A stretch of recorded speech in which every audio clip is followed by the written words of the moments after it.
ओम शांति। आज बाबा के 25/2/21 के महावाक्य हैं। मुरली का टाइटल है मीठे बच्चे, तुम्हें याद में रहने का पुरुषार्थ जरूर करना है, क्योंकि याद के बल से ही तुम विक्रमाजीत बनेंगे। प्रश्न है, कौन सा ख्याल आया तो पुरुषार्थ में गिर पड़ेंगे। खुदाई खिदमतगार बच्चे कौन सी सेवा करते रहेंगे।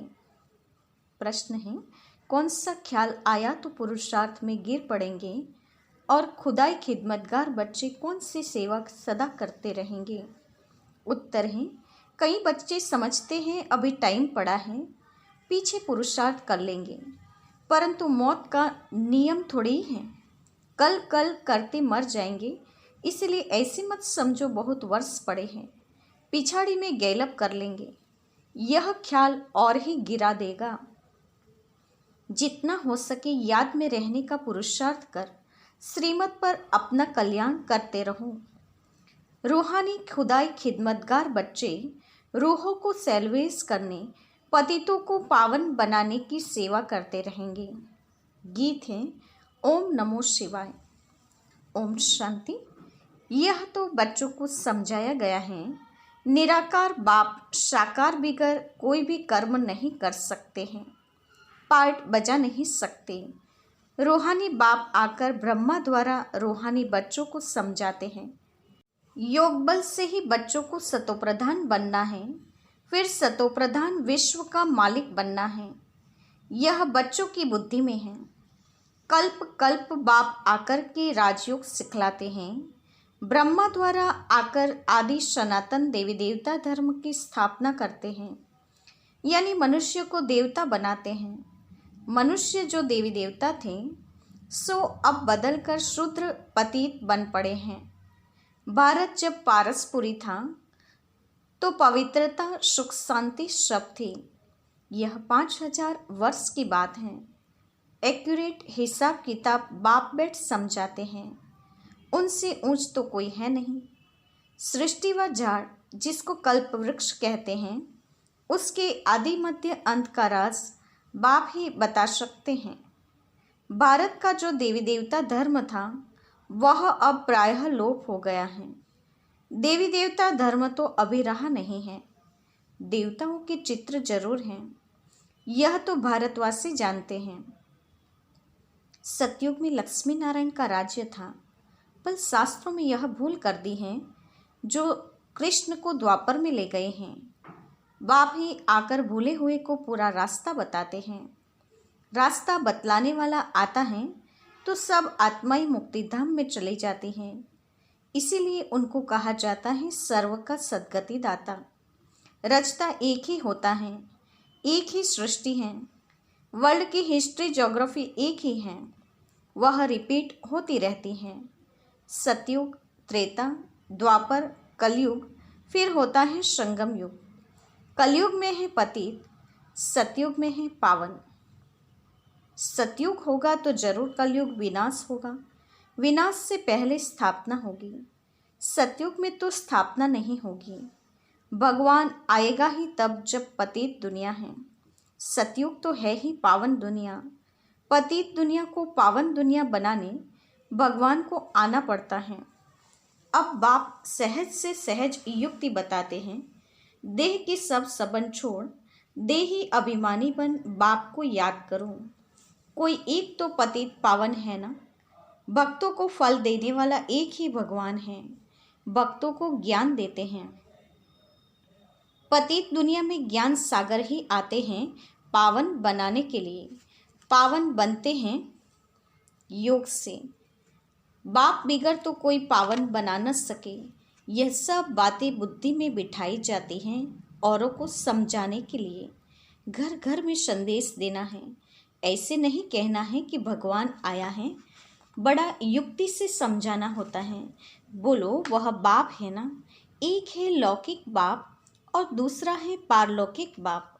दुख के समय पारलौकिक बाप को ही याद करते हैं, सुखधाम में कोई भी याद नहीं करते हैं। सतयुग में लक्ष्मी नारायण के राज्य में सुख ही सुख था। प्यूरिटी, पीस, प्रॉस्पेरिटी थी। बाप का वर्षा मिल गया, फिर पुकारते क्यों। आत्मा जानती है हमको सुख है, यह तो कोई भी कहेंगे वहाँ सुख ही सुख है। बाप ने दुख के लिए तो सृष्टि नहीं रची है, यह बना बनाया खेल है जिनका पार्ट पिछाड़ी में है। 2-4 जन्म लेते हैं वह जरूर बाकी समय शांति में रहेंगे, बाकी ड्रामा के खेल से ही निकल जाए यह तो हो नहीं सकता। खेल में तो सबको आना होगा।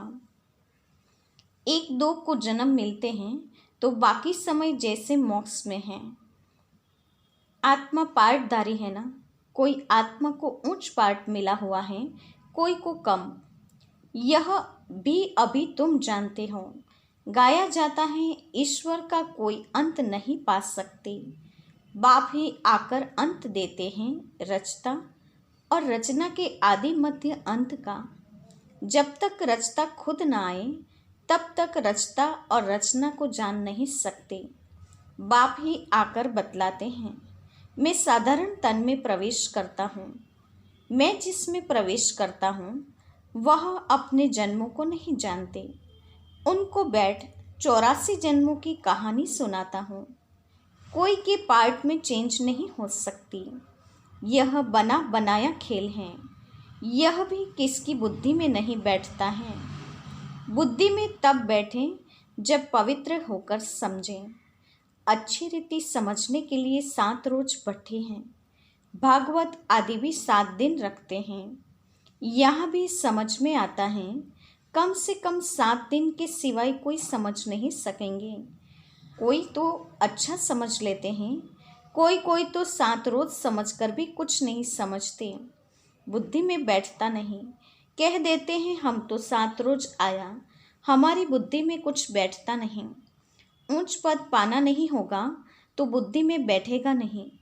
अच्छा, फिर भी उनका कल्याण तो हुआ ना।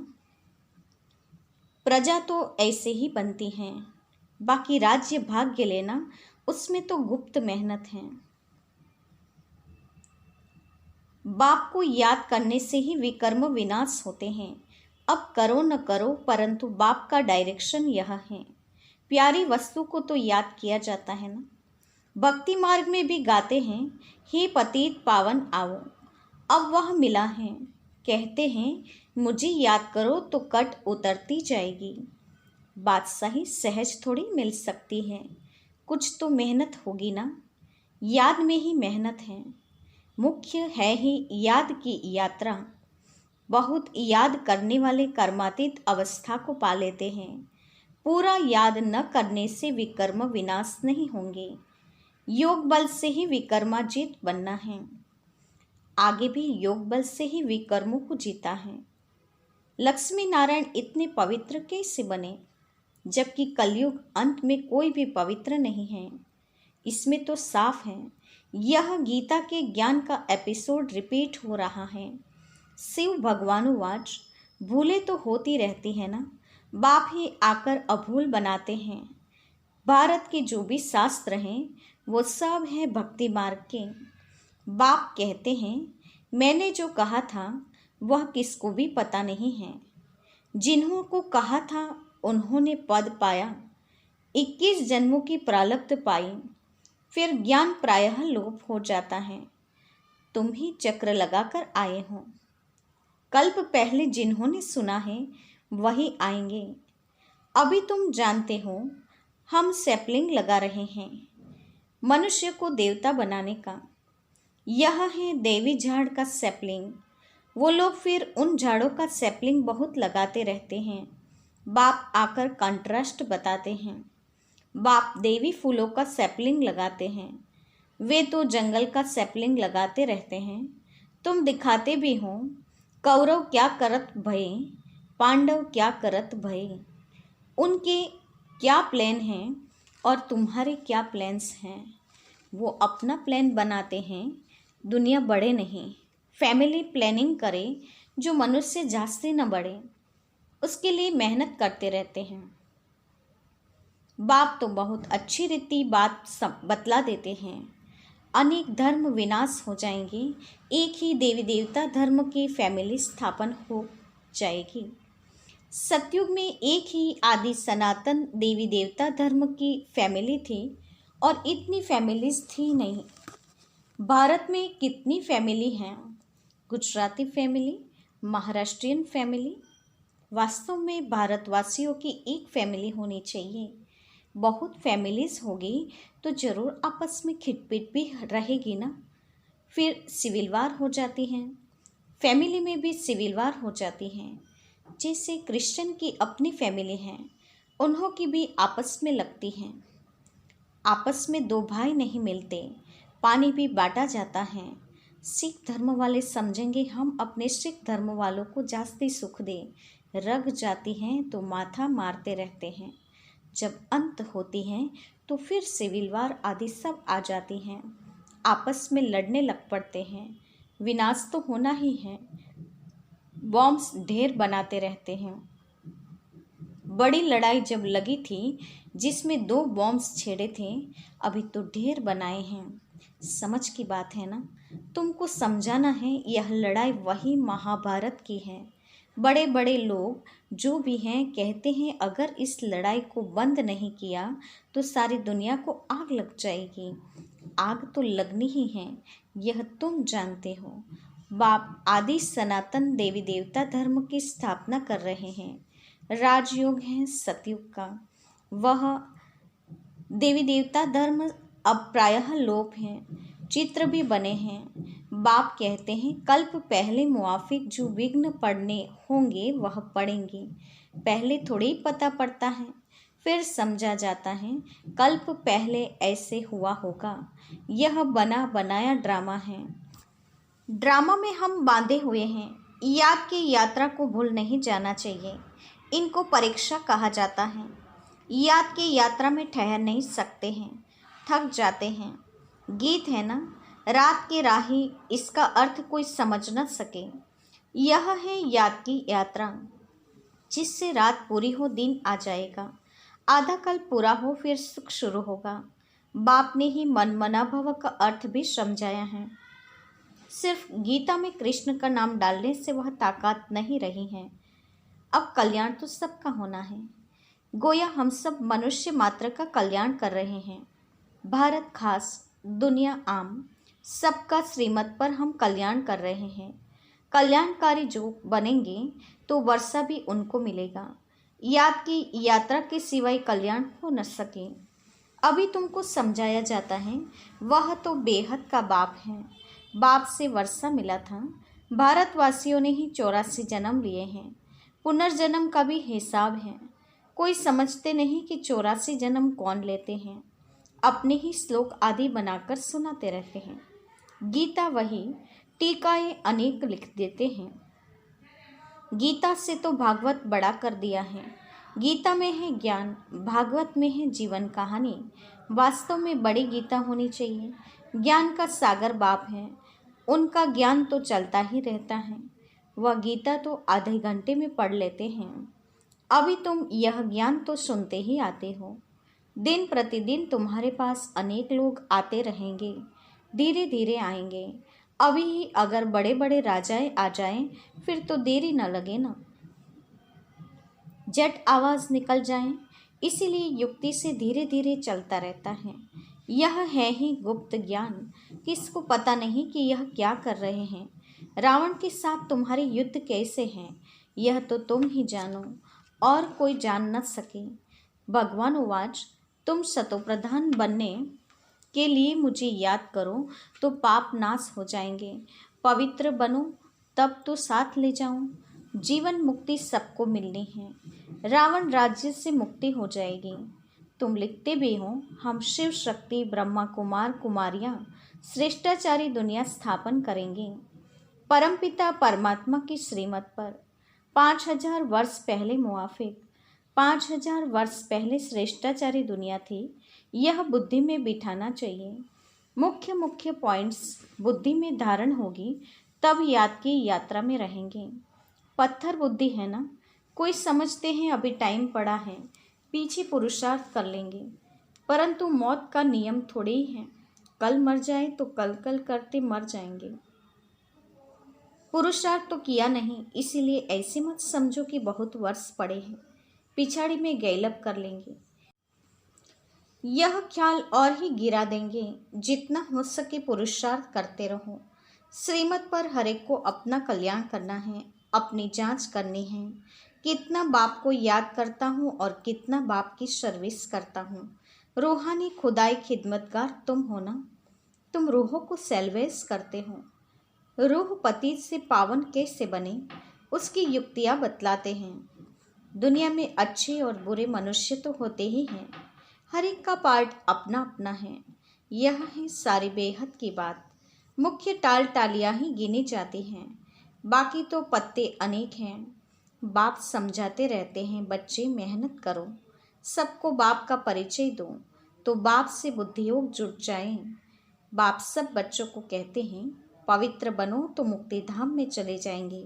दुनिया को थोड़ी ही पता है कि महाभारत लड़ाई से क्या होगा। यह ज्ञान यज्ञ रचा गया है, क्योंकि नई दुनिया चाहिए। हमारा यज्ञ पूरा होगा तो सब इस यज्ञ में स्वाहा हो जाएंगे।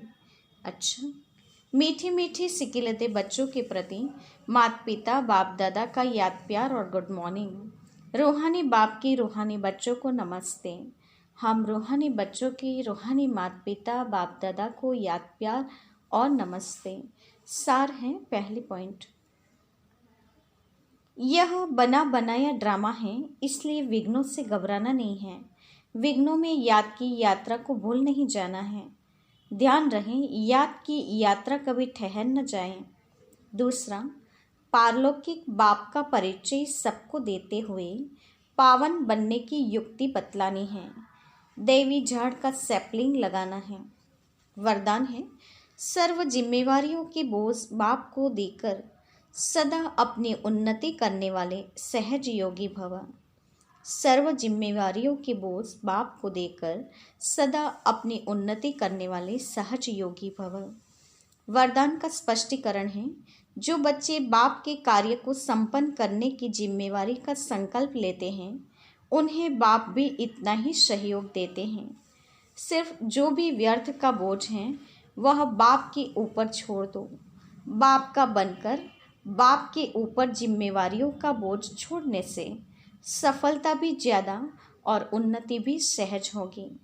क्यों और क्या के क्वेश्चन से मुक्त रहो। विशेष फुल स्टॉप की स्थिति रहे तो सहजयोगी बन अतीन्द्रिय सुख का अनुभव करते रहेंगे।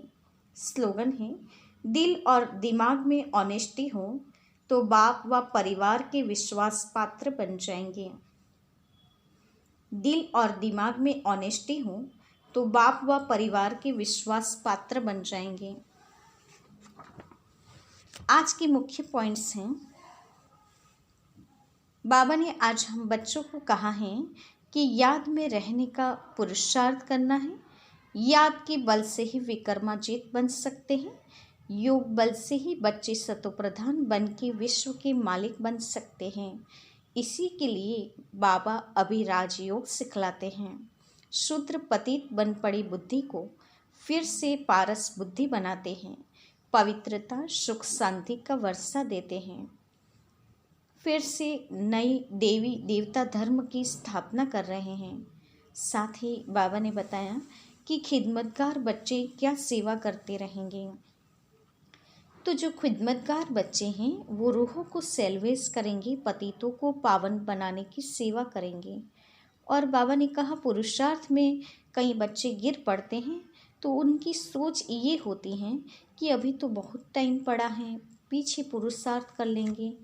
लेकिन कल कल करते बाबा कहते हैं मौत कब आ जाए वो पता नहीं होता। इसीलिए कभी पुरुषार्थ में ढीला नहीं होना चाहिए। ये ख्याल हमेशा के लिए गिरा देना है और हमेशा पुरुषार्थ में टाइम निकालना चाहिए। साथ ही बाबा ने हम बच्चों को बताया है कि ड्रामा के बंधन में सब बंधे हुए हैं। याद की यात्रा को कभी भूलना नहीं है। रात की राही हम बच्चे हैं, इसीलिए हमें कभी थकना नहीं है। साथ ही बाबा ने कहा यह बना बनाया ड्रामा है, इसमें विघ्न आएंगे लेकिन इसमें डरना नहीं है। याद की यात्रा कभी ठहर न जाए उसका ध्यान रखना है। और सर्व जिम्मेवारी बाप को सौंपकर उन्नति करते हुए सहज योगी बनना है। उन्नति का सहज साधन, अतीन्द्रिय सुख का अनुभव करने का सहज साधन। बाबा ने कहा क्वेश्चन से मुक्त बनो और फुल स्टॉप की मात्रा लगाना सीखो। साथ ही दिल और दिमाग की ऑनेस्टी से बाप और परिवार के विश्वास पात्र बन सकते हैं। ओम शांति।